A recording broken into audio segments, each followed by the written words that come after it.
Degree అందరూ ఇస్తారు. Career కి క్లారిటీ ఇచ్చేది మాత్రం కాన్ఫిడో బెస్ట్ యూనివర్సిటీ.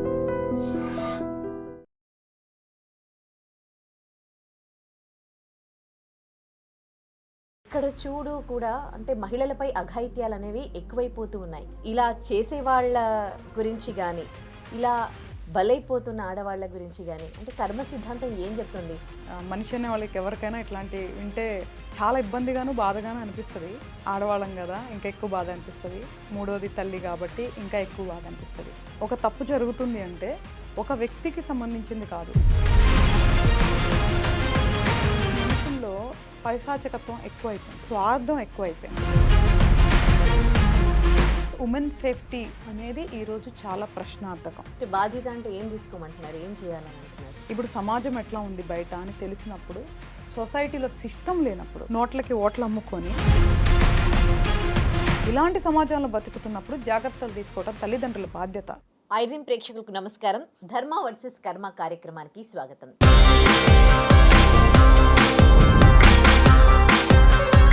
ఇవాల్టి మన కార్యక్రమంలో మనతో ఉన్నారు ప్రముఖ ఆధ్యాత్మికవేత్త, త్రివణ గురుపీఠం హీలింగ్ కర్మ గైడింగ్ సోల్ వ్యవస్థాపకురాలు డాక్టర్ హరిత గోగినేని గారు.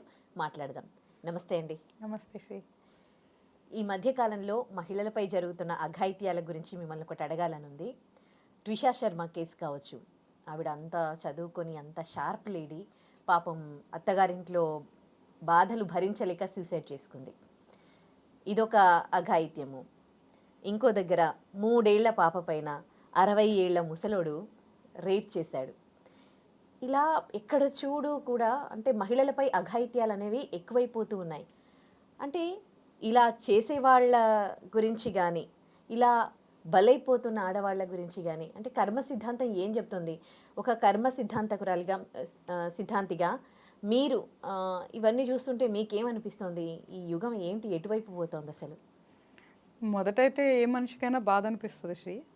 మనిషి అనే వాళ్ళకి ఎవరికైనా ఇట్లాంటి వింటే చాలా అంటే చాలా ఇబ్బందిగాను బాధగాను అనిపిస్తుంది.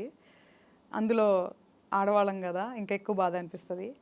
మూడోది తల్లి కాబట్టి ఇంకా ఎక్కువ బాధ అనిపిస్తుంది.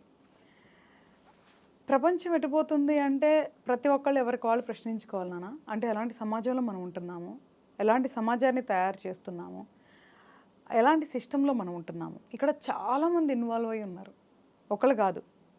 ఒక తప్పు జరుగుతుంది అంటే ఒక వ్యక్తికి సంబంధించింది కాదు, ఆ సొసైటీకి, ఆ సిస్టమ్కి, మొత్తం ఆ కల్చర్కి, ఎవరైతే దానికి సంబంధించి ఉన్నారో వాళ్ళందరికీ చాలామంది ఇన్వాల్వ్ అవుతున్నారు. Just not one person. ఆ కుటుంబం, ఈ కుటుంబం అందరు ఇన్వాల్వ్ అవుతున్నారు.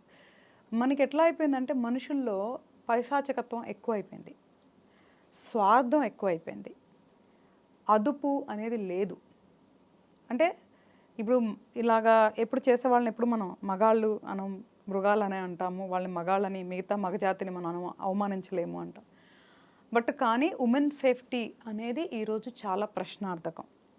Everybody has to wake up. ఇప్పుడు ప్రతి ఒక్కళ్ళు కూడా చాలా చాలా అలర్ట్గా ఉండాలి. నువ్వు చూస్తే పోలీస్ వాళ్ళు చక్కగా రీల్స్ చేసి ఎవరిని నమ్మమాకండమ్మా, ఇన్స్టాలో నమ్మమాకండమ్మా, నమ్మి వెళ్ళొద్దమ్మా అని చాలా బాధ్యతగా పెడుతున్నారు. సిస్టాన్ని ఎందుకు మార్చుకోలేకపోతున్నావు? నువ్వు వాళ్ళని వెళ్ళొద్దు వీళ్ళని వెళ్ళొద్దు అంటున్నావు కదా. ఎవరికన్నా ఇలాగా ఒక ఆడపిల్ల జోలికి వస్తే మీ జీవితం ఇట్లా ఉంటుంది అని ఎందుకు చూపించలేకపోతున్నారు ఎగ్జాంపుల్స్? లేదా సేఫ్టీ సెక్యూరిటీగా సమాజాన్ని ఎందుకు తీర్చిదిద్దలేకపోతున్నారు? అసలు ఒక అమ్మాయి సేఫ్టీ గురించి ఏం చేస్తుంది ఒక ప్రభుత్వం కానీ, ఒక సిస్టమ్ కానీ? వేసే ఓటర్లు ప్రశ్నించట్లేదు, ఎవరు ప్రశ్నించట్లేదు. లేదా కుటుంబాలు దీన్ని చాలా సీరియస్గా తీసుకోవట్లేదు. ఎవరో ఇంట్లో జరిగింది కదా అని చక్కగా ఆ రీల్స్, వీడియోస్ చూస్తున్నారు. మన ఇంట్లో కూడా ఉన్నారు కదా, ఇదే సొసైటీలో ఇదే మనుషుల మధ్య కదా తిరుగుతున్నారు. అంటే బాధ్యత లేదా ఎవరికి? ఇక్కడైతే అందరూ బాధ్యత రహితంగా ఉంటున్నారు కాబట్టే ఇలాంటి ఇన్సిడెంట్స్ జరుగుతున్నాయి. ఇప్పుడు కన్నా మేల్కొని దీనికి సంబంధించిన పూర్తి జాగ్రత్తలు తీసుకోకపోతే ఈరోజు ఎక్కడో చూసేది రేపు ఆ చూసే ఇళ్లల్లో ఉంటుంది. అంటే బాధ్యత అంటే ఏం తీసుకోమంటున్నారు, ఏం చేయాలని అంటున్నారు? మొదట తల్లిదండ్రులమ్మ, ఏ బిడ్డనైనా సరే కన్న తర్వాత వాళ్ళని కంపల్సరిగా మానిటర్ చేసుకోవాల్సిందే ఈ సమాజంలో మీరు తిప్పినంత వరకు. ఇప్పుడు సమాజం ఎట్లా ఉంది బయట అని తెలిసినప్పుడు, సొసైటీలో సిస్టమ్ లేనప్పుడు, ఇక్కడ నువ్వు బాగా ప్రత్యేకంగా గుర్తుంచుకోవాల్సింది ఏంటంటే, నీకు నచ్చదు, జాగ్రత్త ఎందుకు తీసుకోవాలి అంటావు. When you don't have system, నీవు ఏదైతే ఎంచుకొని నాయకులకి నోట్లకి ఓట్లు అమ్ముకొని, లేదు అంటే చిన్న చిన్న వాళ్ళు ఇచ్చే బెనిఫిట్స్కి కులాలని అడ్డుపెట్టుకొని రాజకీయాలు చేసేదానికి అమ్ముడు పోయి, నీ కులం వాళ్ళు, నీ మతం వాళ్ళు, లేదు అంటే నీకు వేరే ఏదో గ్యాస్ బండ్లు ఇస్తారు, బస్సులు ఇస్తారు అని చెప్పి ఓట్లేస్తున్నావు కదా. నిన్ను ప్రశ్నించుకో ఫస్ట్. ఎలాంటి సమాజాన్ని తీర్చిదిద్దే నాయకుల్ని మీరు తీసుకొస్తున్నారు? ఆ నాయకులు ఈ సమాజానికి కానీ నీ కుటుంబానికి ఏం మేలు చేస్తున్నారు? అంటే నెలకి ఒక 3,000 పెన్షన్ ఇచ్చి, ఒక గ్యాస్ బండ్ ఇచ్చి, నీ ఇంట్లో ఆడపిల్ల కానీ ఏదన్నా ఇబ్బంది అయిపోయి, నీ ఇంట్లో మగపిల్లడికి ఉద్యోగాలు లేకుండా పోకిరిలాగా తిరిగి వాడు ఇంకొక అమ్మాయిని పాడు చేస్తే స్థాయికి ఎదిగితే మంచిదేనా? అంటే మీరేమో ఓట్లు మీకు ఇష్టం వచ్చినట్లు వేసేయచ్చు, సమాజాన్ని తీర్చిదిద్దే వాళ్ళకి లేదా క్వాలిఫైడ్ పీపుల్, ఎడ్యుకేటెడ్ పీపుల్కి మీరు సమాజాన్ని ఇవ్వరు. ఒక వ్యవస్థ, పోలీస్ వ్యవస్థ లేదు. ఎంతమంది లేరు పోలీసుల్లోనే అమ్మాయిలు ఇచ్చేసేవాళ్ళు? ఎవరు ఎంచుకుంటున్నారు వీళ్ళందరినీ? ఎవరిస్తున్నారు జాబులు, ఎవరిస్తున్నారు పదవులు? అలాంటి సిస్టమ్ ఉంచుకొని అలాంటి సమాజంలోకి ఎలా పంపిస్తున్నావు నువ్వు స్వేచ్ఛగా ఒక ఆడపిల్లని? ప్రశ్నించేవాళ్ళు లేరా, లేదా నిన్ను నువ్వు ప్రశ్నించుకోవట్లేదా? ఇలాంటి సమాజంలో బతుకుతున్నప్పుడు జాగ్రత్తలు తీసుకోవడం తల్లిదండ్రుల బాధ్యత. ఒక సెక్యూర్డ్ అండ్ సేఫ్టీ ఎన్విరాన్మెంట్కి నీ బిడ్డని పంపిస్తున్నావా లేదా? వీధిలో కూడా తిరుగుతానికి లేదమ్మా.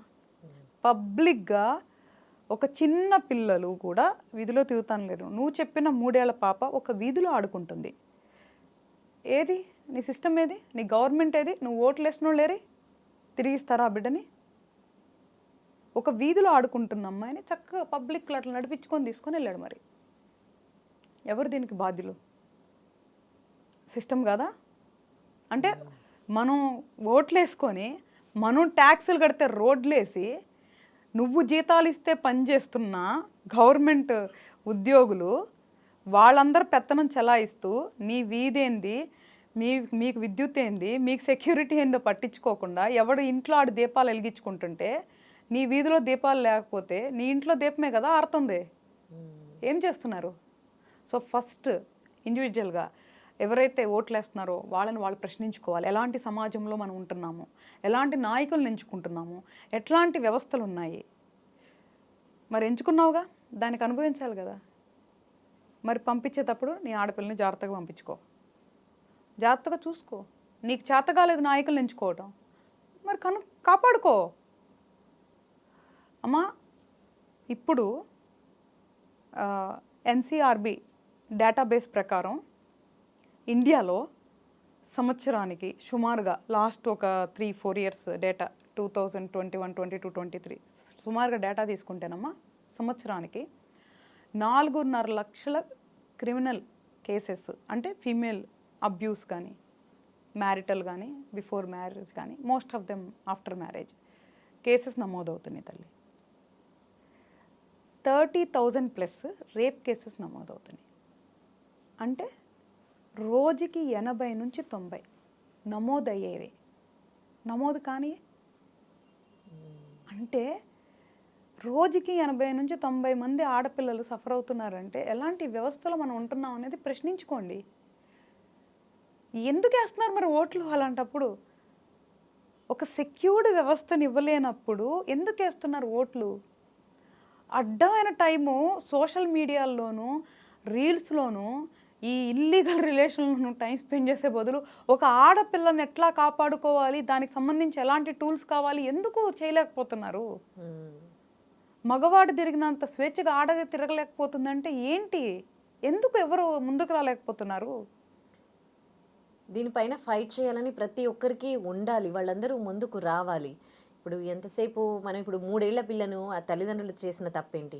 3 ఏళ్ల పిల్లకు కూడా కనీసము మనకి సేఫ్టీ ఇవ్వలేకపోతే, ఇప్పుడు రాజకీయ నాయకులైనా కానీ చట్టాలు సరిగ్గా లేకపోవడము, చట్టాలు స్ట్రాంగ్గా లేకపోవడం, వీళ్ళకి సరిగ్గా పనిష్మెంట్స్ అనేవి స్ట్రాంగ్ పనిష్మెంట్స్ ఉంటాయి కదా, అప్పుడు ఇలాంటి పనులు చేయాలంటే భయపడతారు. ఇప్పుడు అవి లేనిది ఎవరైనా ఏం చేస్తారు? ఇప్పుడు అలాంటి స్ట్రాంగ్ చట్టాలు రావాలంటే ఏం చేయాలి? మంచి నాయకులను ఎంచుకోవాలి. ప్రతిదానికి క్వాలిఫికేషన్స్ చూస్తారు, రాజకీయ నాయకులకి ఎందుకు చూడరమ్మా? కులాలే కదా మీరు చూసుకునేది, కమ్యూనిటీస్ కులాలు చూస్తారు. ఏం చూస్తారు చెప్పండి? ఎక్కడ ఉన్నారు క్వాలిఫైడ్ పొలిటీషియన్స్ చెప్పండి? అంటే క్వాలిఫికేషన్ ఒక్కటి ఉంటే సరిపోతుందండి రాజకీయ ఫస్ట్ నాయకుడికి? మినిమం చెప్తున్నాను, దేర్ బ్యాక్గ్రౌండ్. ఒక చిన్న ఐటీ జాబ్కే బ్యాక్గ్రౌండ్ వెరిఫికేషన్స్ చేస్తారు కదా, మరి కేసులుండి చాలా రకాలుగా బ్యాడ్ బ్యాక్గ్రౌండ్ ఉన్న వాళ్ళకి ఒక నాయకత్వం ఎలా ఇస్తున్నారమ్మా? ఎందుకు లేదు బ్యాక్గ్రౌండ్ వెరిఫికేషన్? కేసులు ఉన్న వాళ్ళని నాయకులు ఎట్లా ఎంచుకుంటున్నారు? ఎంతమంది లేరు? ఏది అంటున్నాను, many of leaders are men.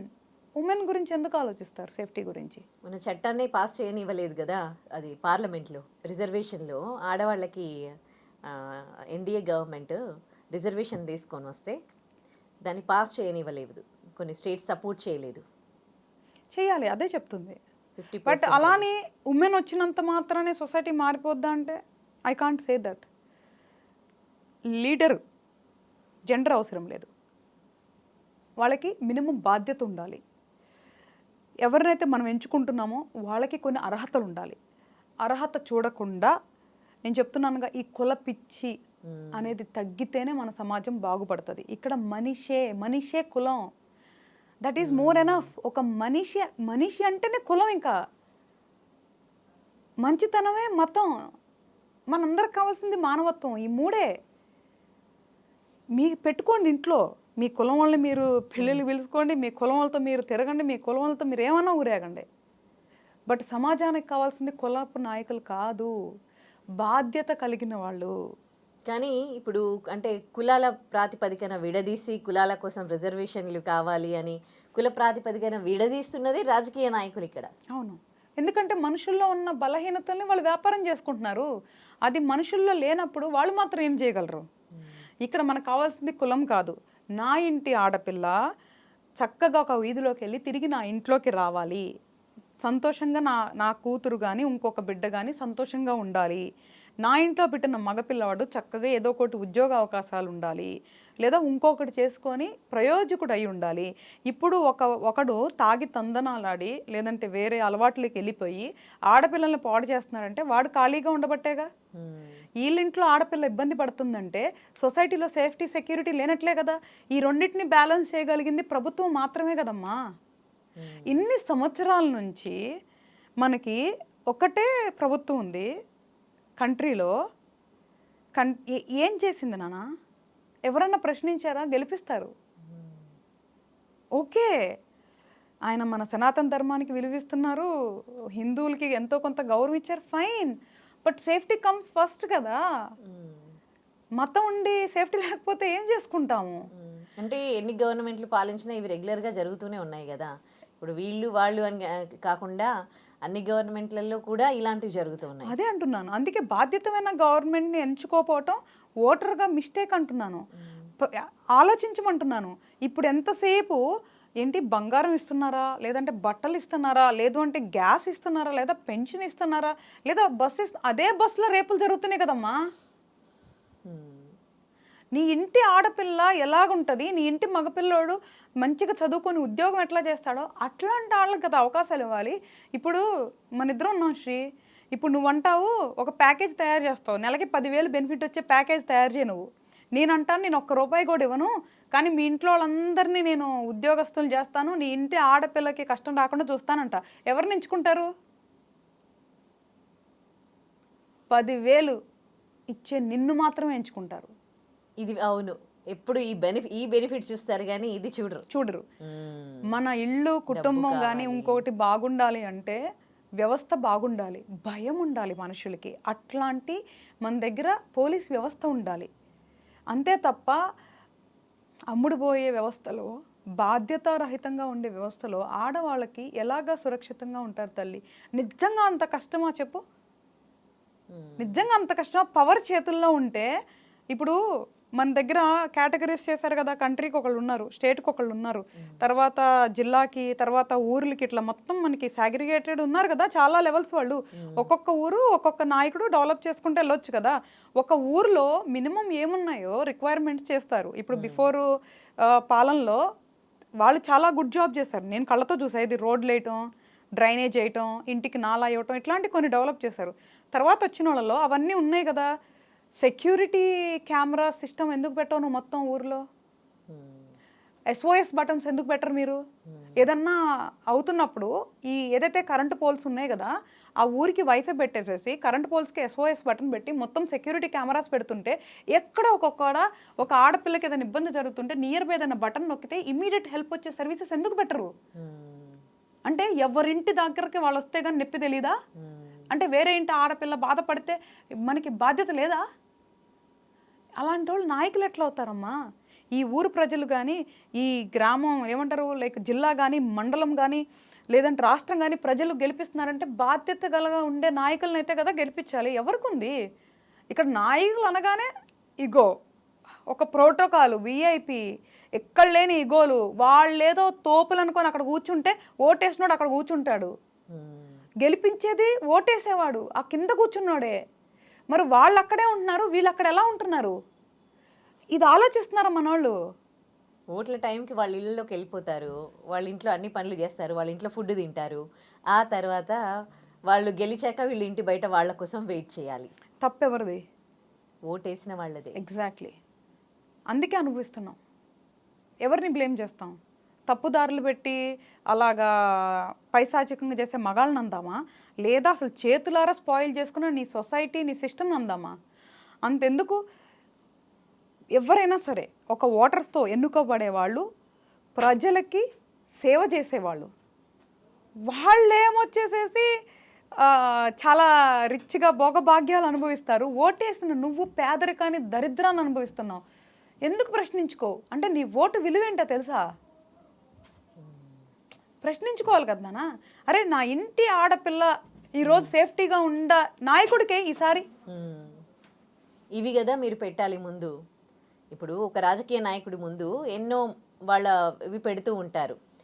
దీనికోసం మాకు వాటర్ కావాలి, మాకు పవర్ కావాలి, మాకు ఇది ప్రాబ్లం ఉంది, ఆ ప్రాబ్లం ఉంది.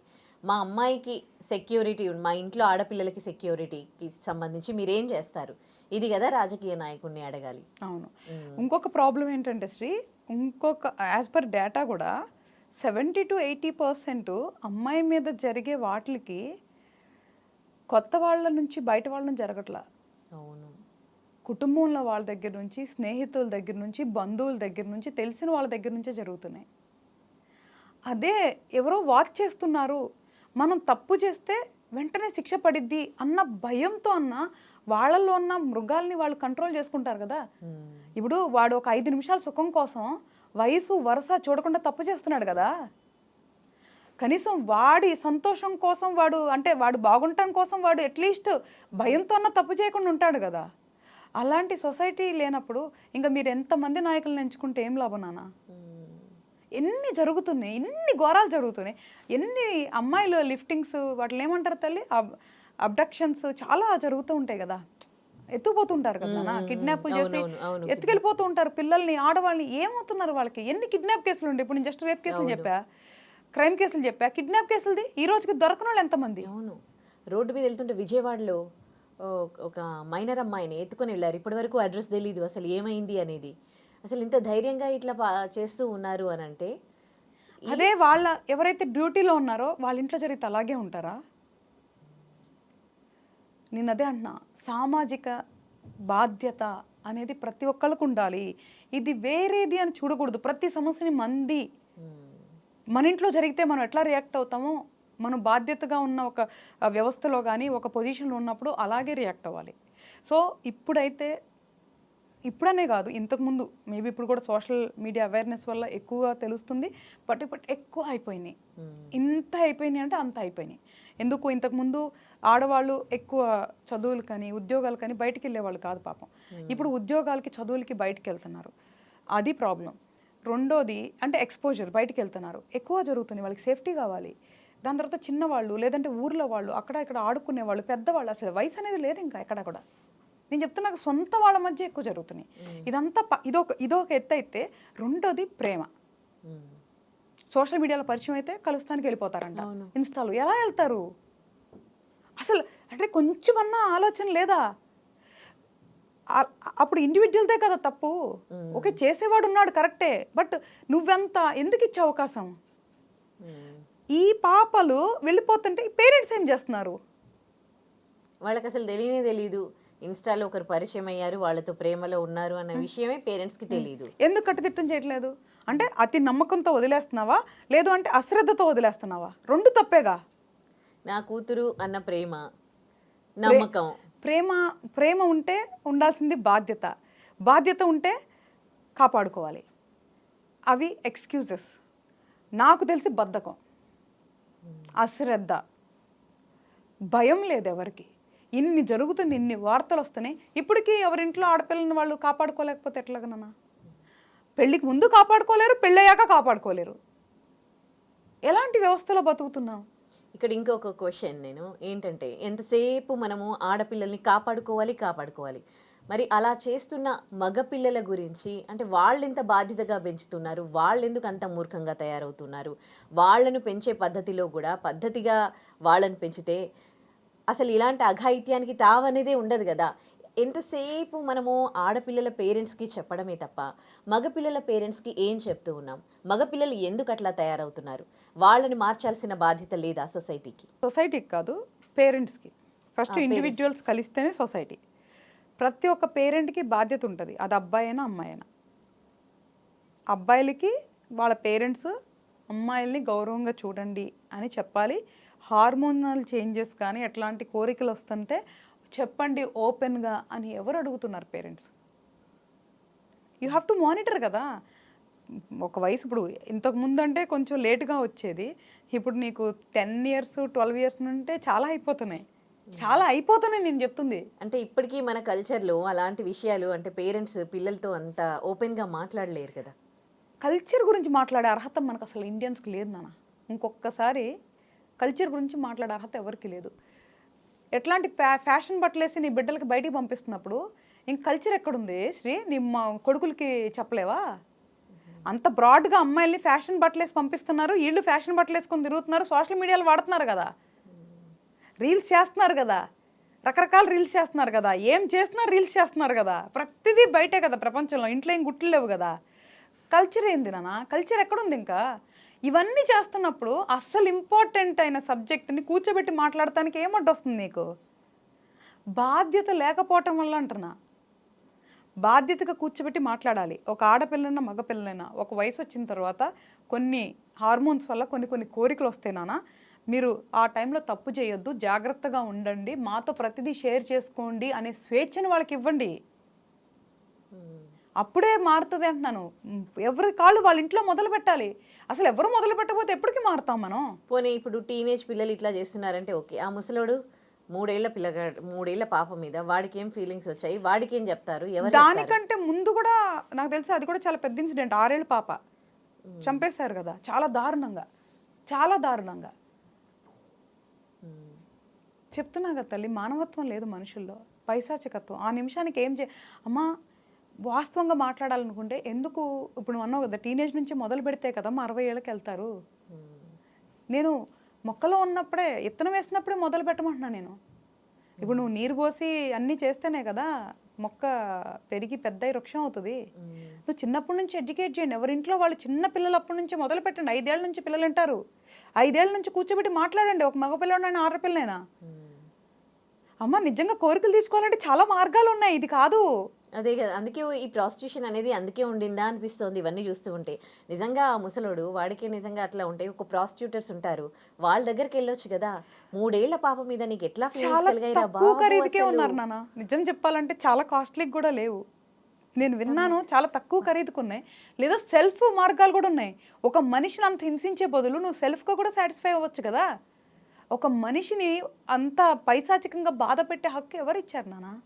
సో అట్లాగా ఇండివిజువల్గా ఎవరి ఫ్యామిలీలో వాళ్ళని ప్రొటెక్ట్ చేసుకొని ఎవరి ఫ్యామిలీలో వాళ్ళని ఎడ్యుకేట్ చేసుకుంటూ ఉన్నప్పుడు సొసైటీలో క్రైమ్ రేట్స్ కానీ ఇట్లాంటివి కానీ తగ్గేదానికి అవకాశం ఉంటుంది. ఇప్పుడు కొంచెం విలేజెస్లో కానీ చదువుకోని వాళ్ళు కానీ వాళ్ళకి మేబీ ఎక్కువ చెప్పుకోలేకపోవచ్చు, కమ్యూనికేట్ చేయకపోవచ్చు. బట్ చదువుకున్న వాళ్ళకి, సిటీలో ఉన్న వాళ్ళకి చెప్పుకోవడానికి ప్రాబ్లమే ఉంది నాన్న. మాట్లాడుకుంటే ప్రాబ్లం ఏంటో ఉన్నదే కదా. అసలు ఎంత బెటర్గా ఉంటుంది వాళ్ళకి ఎడ్యుకేట్ చేసి ఎప్పటికైతే నువ్వు పిల్లలు ఫ్రీడమ్ ఇస్తావో వాళ్ళు వచ్చి నీకు అన్నీ షేర్ చేసినప్పుడు అట్లీస్ట్ ఒక ధైర్యం ఉంటుంది కదా, వాళ్ళు నీకు దాచిపెట్టట్లేదు, వాళ్ళు సేఫ్గా ఉన్నారు అని చెప్పి. మనం ఆ ఫ్రీడమ్ ఇవ్వకపోతే ఆడపిల్లలు ఎట్లా షేర్ చేసుకుంటారు? చాలా భయపడతారు తల్లి, వాళ్ళు చెప్పరు. ఎవరన్నా ముట్టుకున్నా కూడా వచ్చి ఆడపిల్లలు వాళ్ళ తల్లిదండ్రులు చెప్పలేరు. అవును, ఎందుకు అట్లా పిల్లలు పేరెంట్స్ దగ్గర ఓపెన్గా ఉండరు? ఎంత ఫ్రీడమ్ ఇచ్చినా కానీ అన్ని విషయాలు పిల్లలు పేరెంట్స్ దగ్గర చెప్తారా? మీరు చెప్పండి. ఫ్రీడమ్ ఇస్తే కంపల్సరీ చెప్తారు నాన్న, నువ్వు పిల్లలతో ఫ్రెండ్లీగా ఉండు, కంపల్సరీగా చెప్తారు. ఎప్పుడైతే మదర్ అయిపోయారో ఫాదర్ అయిపోయారో డామినేటింగ్ నేచర్గా ఉంటే కాదు, వాళ్ళకి ఆ ఫ్రీడమ్ ఇవ్వాలి. ఫ్రీడమ్ అంటే మిగతా ఫ్రీడమ్లు కాదు, డబ్బులు ఖర్చు పెట్టడాల్లో సరదాగా తిరిగే దాంట్లో కాదు. నేను చెప్తుంది ఎడ్యుకేషన్లో, లైఫ్ ఎడ్యుకేషన్లో, ఈ సైన్స్ మాట్లాడే విషయంలో కూడా నువ్వు ఫ్రీగా ఉండాలి. నువ్వు ఎప్పుడైతే ఓపెన్గా మాట్లాడతావు వాళ్ళు ఓపెన్ అప్ అయిపోతారు. వాళ్ళకి ఏంటి ఆ మదర్ అనే ఒక లైన్ ఉంటుంది కదా, ఆ లైన్ నువ్వు క్రాస్ చేసి రావాలి. You should talk, adult things మాట్లాడాలి వాళ్ళతో. ఇట్లా ఇట్లా వస్తాయి నాన్న, ఇట్లా ఇట్లా చేయొద్దు, నేను ఆ ఏజ్ దాటొచ్చాను కదా, ఇలా ఇలా జాగ్రత్తగా ఉండాలి, ఇలా ఉంది సొసైటీ చూస్తున్నావు కదా అని చెప్పి అవేర్నెస్ చేయాలి. సో నిన్ను రిస్ట్రిక్ట్ చేయట్లేదు, నేను ప్రొటెక్ట్ చేసుకుంటున్నాను, అందుకే నీకు ఏ డౌట్ ఉన్నా నువ్వు నాతో చెప్పు, నేను గైడ్ చేస్తా. ఒకళ్ళు నీకు అబ్బాయి ఎవరిని ఇష్టమయ్యారు, పరిచయం అయ్యారు, నువ్వు నాతో చెప్పు, నేను వెరిఫై చేస్తా. అది కదా ఇవ్వాలి. వాడిని చూసావంటే ఇచ్చేస్తా, ఏంటి అట్లా మాడితే ఇంకేం చెప్తారు? వాళ్ళు చెప్పరు, వాళ్ళు రిస్ట్రిక్ట్ అయిపోతారు. అమ్మకి చెప్తే తిట్టిద్ది, అది తప్ప అన్నీ చెప్తారు. సో ఆ ఫ్రీడమ్ ఇవ్వాలి. రెండోది చెప్పా కదా, సొసైటీలో ఇప్పుడు నేను ఇందాక ఒకటి చెప్పదే, రీల్స్ పెడుతుంటారు, ఇన్స్టా వాళ్ళు నమ్మెళ్ళొద్దు లేదా ఇంకొకరు నమ్మెళ్ళొద్దు అని పెద్ద పెద్ద వాళ్ళే పోలీస్ డిపార్ట్మెంట్లో మనకి పెడుతూ ఉంటారు కదా. వాళ్ళు అవేర్నెస్ పెంచాలనుకుంటున్నారు, బాగానే ఉంది. ఎందుకు మీరు కంటెంట్ని కంట్రోల్ చేయలేకపోతున్నారు? చేయలేరా? నిజంగా కంటెంట్ కంట్రోల్ చేయలేరా? టిక్ టాక్ బ్యాన్ చేసిన వాళ్ళు ఇన్స్టాలో కంటెంట్ కంట్రోల్ చేయలేరా? అంటే బాధ్యతగా ఉంటున్నారా ఎవరన్నా? ఇన్స్టాలో కంటెంట్ని మీరు కంట్రోల్ చేయరు, are Facebook what ever websites control చేయలేరు మీరు. తర్వాత మీకు ఇంట్లో ఉండే పరిసరాలని, చుట్టీతో ఉండే పరిసరాలని మీరు ప్రొటెక్ట్ చేయరు. అంటే పిల్లలకి గ్యాడ్జెట్స్ ఇచ్చే విషయంలో, వాళ్ళు ఏం చేస్తున్నారు, ఎక్కడికి వెళ్తున్నారో చేసే విషయంలో చేయరు. మీరు ఎంచుకునే నాయకులు బాధ్యతగా ఉండే వాళ్ళని లేదా మన సమాజాన్ని కాపాడే వాళ్ళని ఎంచుకోరు. ఎవరిని బ్లేమ్ చేద్దాం? ఇప్పుడు నువ్వు చెప్పు నాకు. ఇప్పుడు నేను చెప్పా కదా, ఒకటి సిచ్యువేషన్ జరిగిందంటే చాలా లేయర్స్ని, చాలా మందిని బ్లేమ్ చేయాలని. ఇప్పుడు నేను ఉదాహరణగా ఫస్ట్ ఆ కుటుంబాన్ని, ఆ పక్కన ఉండే సొసైటీని, ఆ తర్వాత సిస్టాన్ని, మొత్తాన్ని నేను ఇలాగ మొత్తం అందరూ కూడా దాంట్లో మిస్టేక్ అనే చెప్తున్నా. నేను ఎవరిని బ్లేమ్ చేస్తాం? మీరు ఇవన్నీ చెప్తూ ఉన్నారు, ఒక రాజకీయ నాయకుడిని ఎంచుకునేటప్పుడు, చూస్ చేసుకునేటప్పుడు మీరు ఏం బాధ్యతగా ఉంటున్నారు, మీ చుట్టుపక్కల జరుగుతున్నప్పుడు ఒక పేరెంట్స్గా మీరేం బాధ్యతగా ఉన్నారని. ఇప్పుడు మీరు కూడా ఇవన్నీ చూస్తూ ఉన్నారు కదా, మరి మీకేం అనిపించింది? అంటే మీరు ఎంత రెస్పాన్సిబుల్గా తీసుకున్నారు, మీకేం చేయాలని అనిపించింది? నాకైతే కొన్ని ఆలోచనలు అయితే వచ్చాయి చేయాలనేది. రెండోది, మనం ఏం చేయాలన్నా సపోర్ట్ అనేది కావాలి తల్లి. మనం అనుకున్న వెంటనే చేయకపోవచ్చు, బట్ డెఫినెట్గా ఫస్ట్ ఉమెన్ సెక్యూరిటీ రిలేటెడ్గా చేయాలని ఒక ప్రాజెక్ట్ నేను ఓన్గా డిజైన్ చేసుకున్నాను. బట్ ఇంకా ఎగ్జిక్యూషన్ వరకు వెళ్ళలేదు, చేయాల్సింది. సో నేను ఇప్పుడు, నువ్వు చాలా మంచి ప్రశ్న అడిగావు. అంటే మనం మాట్లాడుతున్నాం కదా, బట్ దానికి నువ్వు జస్టిఫై ఏం చేస్తున్నావు అనేది కూడా చాలా మంచి ప్రశ్న. ఇదే ప్రతి ఒక్కళ్ళని నేను ప్రశ్నించమంటున్నా. సో నేను ఉమెన్ సేఫ్టీయే ఫస్ట్. అసలు నా లైఫ్లో నేను ఏం చేసినా ఉమెన్ సేఫ్టీకి ఏం చేస్తే బాగుంటుంది అనే దాని మీదే నేను వర్క్ చేస్తున్నాను. ఎందుకంటే నేను చెప్పా కదా, నేను ఒక ఆడదాన్నే, నాకు ఆడపిల్లలు ఉన్నారు, లేదా ప్రతి ఇంటి ఆడపిల్ల నా ఆడపిల్లతోనే సమానం. ఎవ్వరు నాకు రక్త సంబంధం అవసరం లేదు. ప్రతి ఒక్కళ్ళు నా అక్క చెల్లెళ్ళే, అమ్మలే, కూతుళ్ళే, అందరూ ఆడపిల్లలు నాకు సేమే. ఎందుకంటే నేను అసలు న్యూస్ చూడటం మానేసిందే ఇట్లాంటి చూడాల్సి వస్తుంది అన్న భయంతో, బాధతో చూడను నేను. అందుకే నాకు సోషల్ మీడియా వద్దు వద్దు వద్దు అని ఎందుకు అంటుంటాను, లేదంటే నేను చూడడం వద్దు అంటున్నానంటే ఇవన్నీ చూసి ఏం చేతగానోలాగా ఉన్నామే అని అసహ్యం వేస్తుంది ఒక్కొక్కసారి. బట్ మన చుట్టీతో ఉన్న బాధ్యతలు, ఫస్ట్ మన ఇంటిని సాక్కోవాలి, మనల్ని మనం సాక్కోవాలి. ఇప్పుడు మనం మన కాళ్ళ మీద నిలబడాలి. ఒక అబ్బాయి దాని మీద ఆధారపడకుండా అమ్మాయిగా ఫస్ట్ నేను నిలబెట్టుకోవాలి సమాజంలో, నలుగురిని నడిపించాలి. ఇప్పుడు ఆల్రెడీ మంత్ర సాధన ద్వారా దైవికంగా మన ధర్మం ప్రకారం ఆల్రెడీ అవేర్నెస్ పెంచి కర్మ సిద్ధాంతాన్ని అవేర్ చేస్తున్నాం. అది ఎడ్యుకేషన్, జ్ఞానాన్ని పంచుతున్నాను. సో దాని నెక్స్ట్ స్టెప్ ఫిజికల్గా అంటే యాక్టివిటీ. సో ఉమెన్స్ రిలేటెడ్ సేఫ్టీగా ఏం చెయ్యాలి, చేయాలి అంటే దానికి సంబంధించి నేను ఏ స్థాయికి వెళ్ళాలి, ఆ వెళ్ళిన తర్వాత ఏం చేయాలనే ప్రణాళిక ప్రాజెక్ట్ కూడా నేను ఎప్పుడూ రెడీ చేసి పెట్టుకున్నాను అన్న. సో ఆ సమయము భగవంతుడు నాకు అట్లాంటి అవకాశం కోసం ఎదురు చూస్తున్నాను అనమాట. తెలుసుకోవచ్చా ఏంటి ఆ ప్రాజెక్ట్, అసలు ఎట్లా ఉపయోగపడుతుంది అనేది? చాలా ఉపయోగపడుతుంది తల్లి. ఇందాక నీతో నేను చాలా సింపుల్గా చెప్పాను. ప్రతి ఊరు నుంచి మొదలుపెట్టేలాగా ఉంటుంది ఆ ప్రాజెక్టు. సో ప్రతి ఊరిలో కూడా ఏ కార్నర్లో కూడా ఒక అమ్మాయికి కానీ లేదా ఒక కుటుంబానికి కానీ ఒకళ్ళకి కానీ ఎటువంటి ఇబ్బంది జరిగేదానికి అవకాశం ఉండనంత ప్రాపర్గా ఉంటుంది అనమాట, పకడ్బందీగా. అంటే ఇప్పుడు దొంగతనాలు కూడా జరుగుతుంటాయి. దొంగతనాలు దోపిడీలు చేసేటప్పుడు కూడా మనుషుల్ని చంపేస్తూ ఉన్నారు ఈరోజు రేపు. రీసెంట్గా పెద్ద పోలీస్ ఆఫీసర్ ఇంట్లోనే జరిగింది. సామాన్యుల ఇంట్లో ఏముంది చెప్పు, చాలా దారుణంగా జరిగింది. ప్రశ్నించుకోమంటున్నాను. అందుకే మనల్ని మనం ప్రశ్నించుకోవాలి. ఎలాంటి సొసైటీలో మనం బతుకుతున్నామా? నడుచుకుంటూ వెళ్తుంటే చైన్ స్నాచింగ్ ఇట్లా లాక్కుపోతారు, ఈడ్చుకొని పోతారు. అంటే ఒక బంగారం డబ్బుకున్న విలువ ఒక మనిషి జీవితానికి లేదా? అంటే మనిషిని గౌరవించుకోకుండా స్వార్థాలు ఎందుకు? అది లాక్కొని ఎన్నాళ్ళు తింటావు? పోనీ బాగుపడతావా? కట్టేస్తావా ప్యాలెస్లు? ఆ కర్మ వదిలిపెట్టిద్దా? నిన్ను నీ కుటుంబాన్ని దెయ్యంలాగా వెంటాడుతూ ఉంటుంది. కర్మ ఈజ్ ఇదని చెప్తుంటారు కదా. Yes, I agree. నేనైతే డెవిల్ అని చెప్తుంటా, వదిలిపెట్టదు. సో ప్రతి కార్నర్ కూడా ఒక ఊర్లో ప్రశాంతంగా ఒక మనిషి తిరిగేలాగా చేసే ప్రాజెక్ట్ అనమాట అది. వెలుతురు ఉండాలి, మనకి సురక్షితంగా ఉండాలి. అలాగా ఏదైనా జరుగుతున్నప్పుడు ఏదో ఒక SOS అంటే ఎమర్జెన్సీ సర్వీసెస్లో ఇమ్మీడియట్గా అలర్ట్ అయ్యేది ఉండాలి. సో ఇట్లాంటిది నేను ప్రాజెక్ట్ డిజైన్ చేసుకున్నాను అనమాట. అది చిన్నగా నేను ఒక్కదాన్ని చేసేది కాదు, it is very big one. But definitely I will implement it. Okay, తొందరగా ఆ ప్రాజెక్ట్ ఇంప్లిమెంట్ అవ్వాలని కోరుతూ, and thank you so much, చాలా మంచి విషయాలు మాట్లాడారు. And for more videos, Please subscribe to iDream. Please subscribe to iDream. Please subscribe iDream. And please subscribe to iDream. For more videos, subscribe to iDream. please like, share and subscribe to the channel. Congratulations, iDream. Subscribe to iDream. Subscribe to iDream. So subscribe to iDream Media. iDream ki iDream team అందరికి huge congratulations. Please subscribe iDream Media. Please subscribe to iDream. Subscribe iDream. Please subscribe to iDream. iDream అంటే నా కళల ఛానల్ను subscribe చేసుకున్నారు, నోరు తిరుగుతలేదు. మీరైతే గంట గుర్తు కొట్టండి. For more such videos, please subscribe to iDream. Subscribe to iDream. Please subscribe to iDream. Please subscribe iDream Media. Please do subscribe to iDream. Please subscribe to iDream Media. For best entertainment and information, please subscribe iDream. And don't forget to subscribe to iDream.